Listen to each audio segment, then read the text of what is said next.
You wake from a terrible sleep. It's dawn, and as you lift your head, you see your hunting partner is still sleeping. Your stomach aches with hunger and your face stings from the cold. You've been out in the woods for months, and food has become scarce. The crackling of the fire is all you hear, and suddenly even that sound fades to silence. The winter forest has become more still than you have ever seen, and quieter than you've ever heard. Then, a voice breaches the silence, a whisper, startling, but powerful. You know what you must do to survive. You know you have to eat. You turn towards your companion, still sleeping in his bedroll. The thought of what the voice has suggested disgusts you, at first, but it's so persuasive. It creeps through your mind, taunting you, directing you to the pain in your core. You do have to eat, right? You stand, though it feels as if something has lifted you to your feet. As you reach for your knife, it's as if you're but a puppet, moving but not on your own. As you walk around the fire and now look down at your fellow hunter, the voice speaks again. Feast. You plunge your blade into his neck and begin eating before he has even stopped breathing. Soon, you're a bloody mess. You've eaten every ounce of meat from your partner's bones, and yet you do not feel full. In fact, you feel hungrier. Your stomach burns for food. You're frantic, licking the bones, searching for every last piece of potential sustenance. The voice once more comes to you. You must hunt now. Who you once were, you are no longer. The flesh of your once fellow man is all we crave, and hunting them is all we do. We are Wendigo.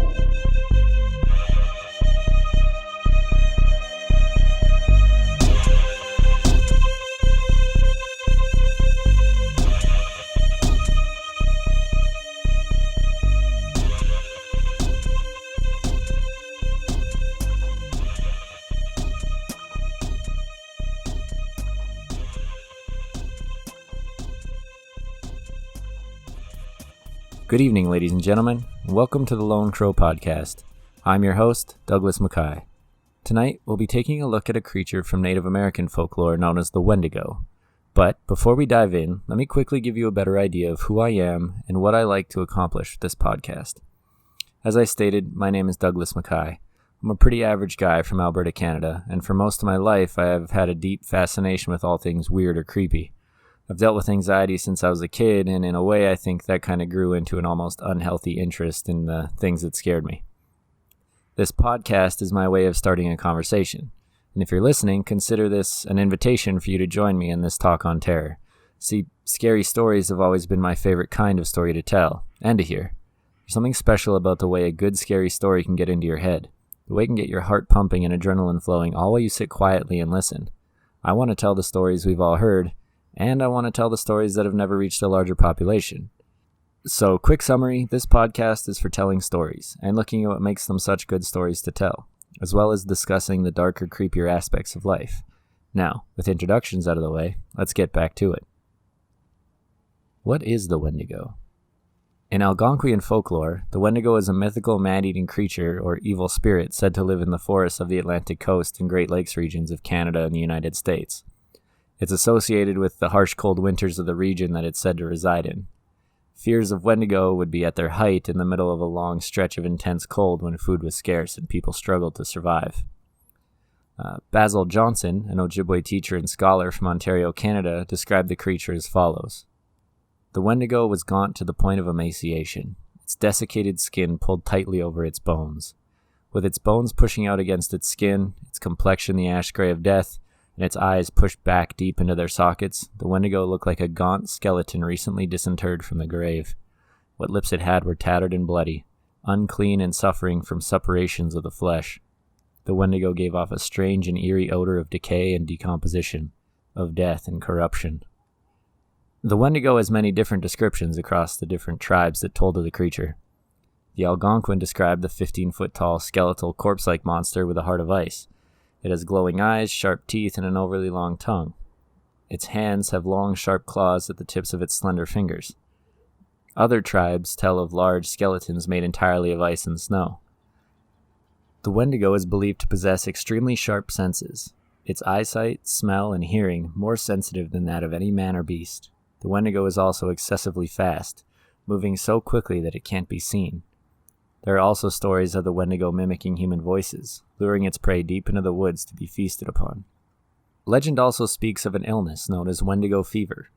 This illness starts with a strange scent that only the afflicted can smell. This is followed by a night of weeping and horrifying nightmares. When the victim wakes, they experience an intense burning pain in their legs and feet. Eventually, the pain becomes so unbearable that the victim runs screaming and wailing into the woods, removing their clothes and shoes as they go. Most never return, and those that do are completely insane from what they've experienced. The First Nations people of Canada and America told of the origins of the Wendigo and the Wendigo spirit.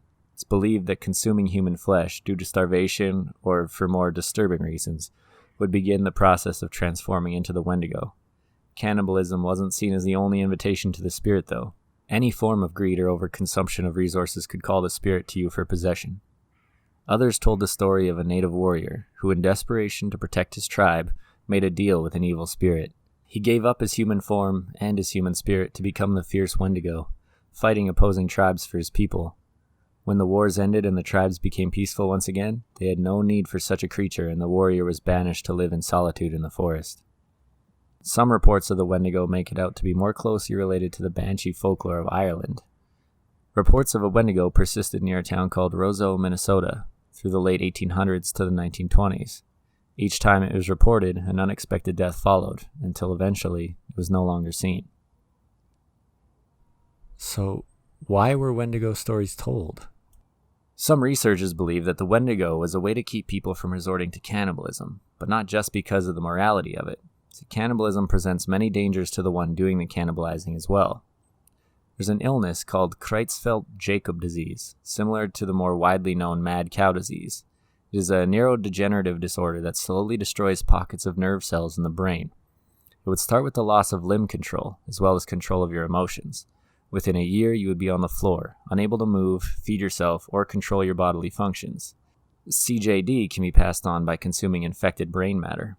Though it is more widely thought that the legend of the Wendigo is a way of keeping individuals from straying away from native society standards of morality. Now let's have a look at a couple stories of the Wendigo. Our first two tales come from the Chippewa people. The Wendigo Baby. One winter, a newly married couple went hunting with the other people. When they moved to the hunting grounds, a child was born to them. One day, as they were gazing at him in his cradle board and talking to him, the child spoke to them. They were surprised because he was too young to talk. "Where is the sky spirit?" asked the baby. "They say he is very powerful, and someday I am going to visit him." His mother grabbed him and said, "You should not talk about the Manitou that way." A few nights later, they fell asleep again with the baby and his cradle board between them. In the middle of the night, the mother awoke and discovered that her baby was gone. She woke her husband, and he got up, started a fire, and looked all over the wigwam for the baby. They searched the neighbor's wigwam, but could not find it. They lit birch bark torches and searched the community looking for tracks. At last, they found some tiny tracks leading down to the lake. Halfway down to the lake, they found the cradle board, and they knew then that the baby himself had made the tracks, had crawled out of his cradle board, and was headed for the Manitou. The tracks leading from the cradle down to the lake were large, far bigger than human feet, and the parents realized that their child had turned into a Wendigo, the terrible ice monster who could eat people. They could see his tracks where he had walked across the lake. The sky spirit had 50 smaller Manadog or little people to protect him. When one of the Manadog threw a rock, it turned into a bolt of lightning. As the Wendigo approached, the Manadog heard him coming and ran out to meet him and began to fight. Finally, they knocked him down with a bolt of lightning. The Wendigo fell dead with a noise like a big tree falling. As he lay there, he looked like a big Indian, but when the people started to chop him up, he was a huge block of ice. They melted down the pieces and found, in the middle of the body, a tiny infant about 6 inches long with a hole in his head where the Manadog had hit him. This was the baby who had turned into a Wendigo. If the Manadog had not killed it, the Wendigo would have eaten up the whole village. The Girl and the Wendigo. A village realized a Wendigo was coming when they saw a kettle swinging back and forth over the fire. No one was brave enough or strong enough to challenge this ice creature. After they had sent for a wise old grandmother who lived at the edge of the village, the little grandchild, hearing the old woman say she was without power to do anything, asked what was wrong. While the people moaned that they would all die, the little girl asked for 2 sticks of peeled sumac as long as her arms. She took these home with her while the frightened villagers huddled together. That night it turned bitterly cold. The child told her grandmother to melt a kettle of tallow over the fire. As the people watched, trees began to crack open, and the river froze solid. All this was caused by the Wendigo, as tall as a white pine tree, coming over the hill. With a sumac stick gripped in each hand, the little girl ran out to meet him. She had 2 dogs which ran ahead of her and killed the Wendigo's dog. The little girl got bigger and bigger until, when they met, she was as big as the Wendigo himself. With one sumac stick, she knocked him down, and with the other she crushed his skull. The sticks had turned to copper. After she killed the Wendigo, the little girl swallowed the hot tallow and gradually grew smaller until she was herself again. Everyone rushed over to the Wendigo and began to chop him up. He was made of ice, but in the center they found the body of a man with his skull crushed in. The people were very thankful and gave the little girl everything she ever wanted. The next couple stories are examples of when the Wendigo was used as a defense in the court of law. In the winter of 1878-79, a Cree First Nations man by the name of Kaki Sikuchin, or Swift Runner, would bring the Wendigo to what is now central Alberta, Canada. Swift Runner lived the typical early life of any First Nations man of those times. He received a Cree education, got married, and had children. He traded with the Hudson's Bay Company, and in 1875 he was a guide for the Northwest Mounted Police. Later in life, though, Swift Runner became an alcoholic. He was known to be a very mean, very violent drunk. He became less skilled at hunting and was eventually fired from his job as a guide. The winters were always hard. It was a time of struggle and starvation. Swift Runner had taken his family, his wife, 6 children, his mother-in-law, and brother, into the forest. When the winter ended, Swift Runner staggered out of the woods and into a nearby Catholic mission. He told the priest that his entire family was dead. He claimed he wasn't able to find food through the winter, and as the winter drew on, his family starved to death. There was suspicion among the priests, though. Swift Runner seemed in decent health. How did he survive the winter when his family had perished? The priests also became disturbed by Swift Runner's constant nightmares. They said he would wake in the middle of the night screaming at the top of his lungs. The priests finally had enough when Swift Runner tried to lure a group of children into the woods, and so they contacted authorities on the suspicion that Swift Runner had killed his family. The police arrested Swift Runner and had him take them to his winter campsite. When they arrived at his camp, they were horrified by what they had found. Swift Runner showed them the grave site of one of his sons, who had apparently died of starvation, but there were more bones littered around his camp. Some had been broken in half and had the marrow sucked out of them. Along with bones, they found a pot coated with human fat. Swift Runner's defense was that he'd become possessed by the evil spirit of the Wendigo. He claimed it was while he was possessed that he committed the murders and cannibalism on his family. Quick content warning, following is a pretty graphic retelling of what may have taken place at Swift Runner's camp. He claimed it all started with recurring dreams. The Wendigo spirit called out to him, urging him to consume those around him. The spirit creeped through his mind, and when he was weak enough, the spirit took control. He claimed at this point, Swift Runner was no more. He was Wendigo. The creature then murdered and ate Swift Runner's wife. After that, the Wendigo forced one of Swift Runner's sons to kill and butcher his younger brother. The Wendigo hanged Swift Runner's infant child from a lodge pole and tugged at its dangling feet. It then moved on to killing Swift Runner's brother and mother-in-law, though he acknowledged she had been, quote-unquote, a bit tough. After he confessed, the police took Swift Runner and the evidence back to Fort Saskatchewan.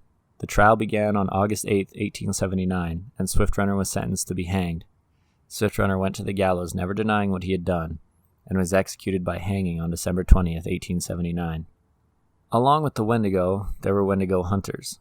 In some tellings, the Wendigo could be killed with conventional weapons, while others said that the heart of ice had to be cut from the beast's chest and melted in a roaring fire. But it seems in most cases, it was believed that a shaman had to perform a ritual to kill the creature. The most famous of these Wendigo hunters was a man known as Jack Fiddler. Born in the 1830s or 40s, he would become a well-known and well-respected shaman for his people, the Sucker people. It was believed he could conjure animals and protect his people from spells, but most importantly, it was believed he could defeat the Wendigo. Some Wendigo were claimed to have been sent by enemy shamans, while others were members of his own people that had succumbed to the insatiable and incurable desire to consume human flesh. In the case of his own people, he would usually be asked to euthanize the afflicted person according to the necessary rites. Jack's own brother, Peter Flett, was killed after turning Wendigo when food became scarce on a trading expedition. In all of Jack's years as a shaman, he claimed to have defeated 14 Wendigo. But when Mounties heard about these ceremonies, they took it as an opportunity to introduce Canadian law on the Sucker people. In early 1907, Mounties headed to the Sucker people's land in Ontario and arrested the now elderly Jack and his brother Joseph for the murder of Joseph's daughter-in-law the year before. Jack never denied that they had killed her, but he tried to explain that it was the only way to defeat the Wendigo and to protect his people. The papers printed sensational headlines of murder and devil worship, and people across Canada demanded justice. They saw this as nothing more than murder and wanted Jack and his brother Joseph to pay. Jack escaped captivity while on a walk outside and was later found where he had hanged himself.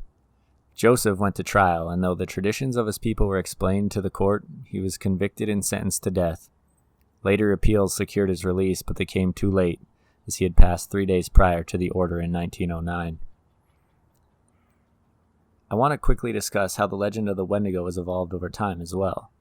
As I mentioned earlier, the Wendigo seems to have been used as a warning against social taboos.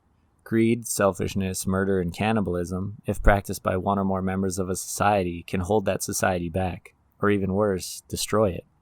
The story of the Wendigo is a good way to scare people into working for the benefit of the group, not just the individual.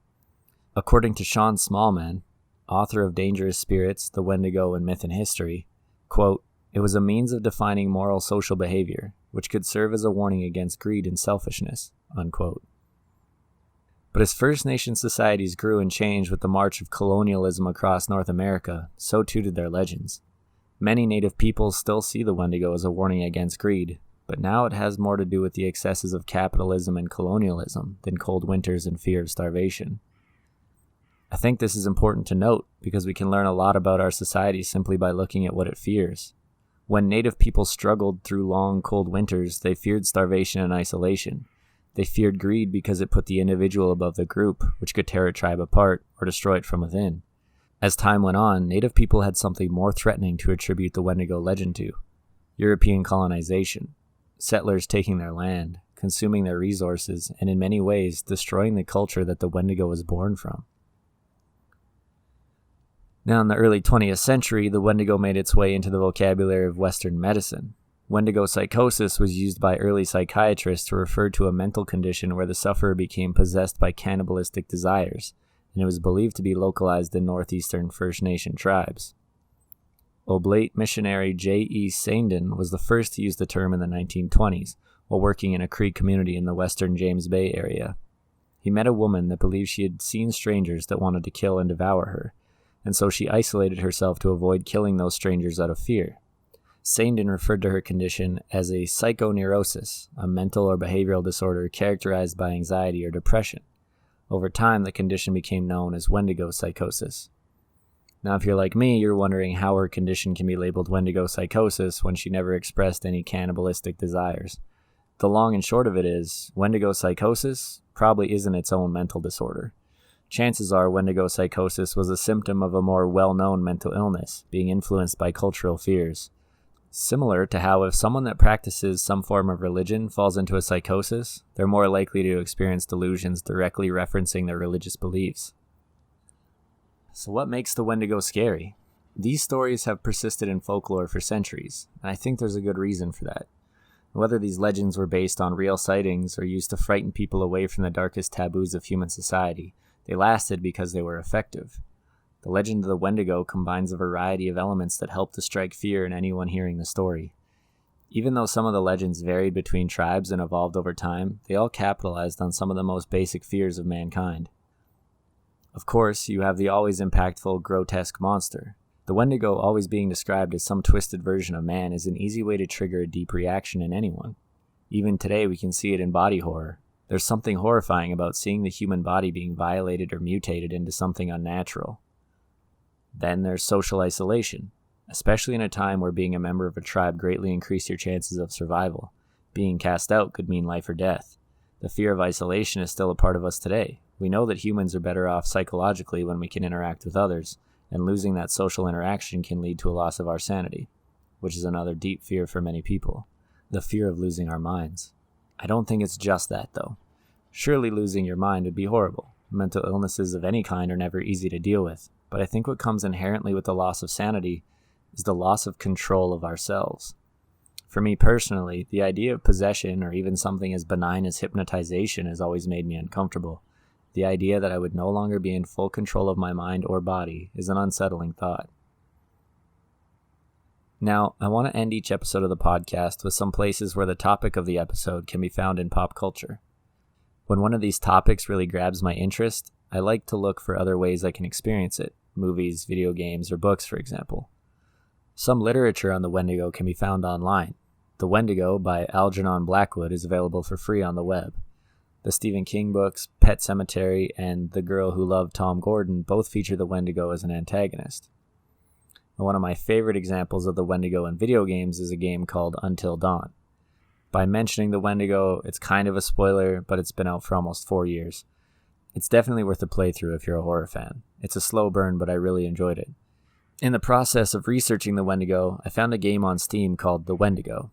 I haven't had the opportunity to play it, but according to the few reviews that it has, it seems to be a pretty fun, creepy game. I haven't delved into any films featuring the Wendigo yet, but there are some listed online that I'm going to check out, and if any listeners have any suggestions on good Wendigo movies to check out, I'd love to hear from you. And if any of you out there have stories of the Wendigo, or just creepy stories in general that you'd like to have read on the podcast, or if you just want to send them in for me to read personally, I'd be honored to receive them. Hearing other people's creepy stories is always a thrill for me.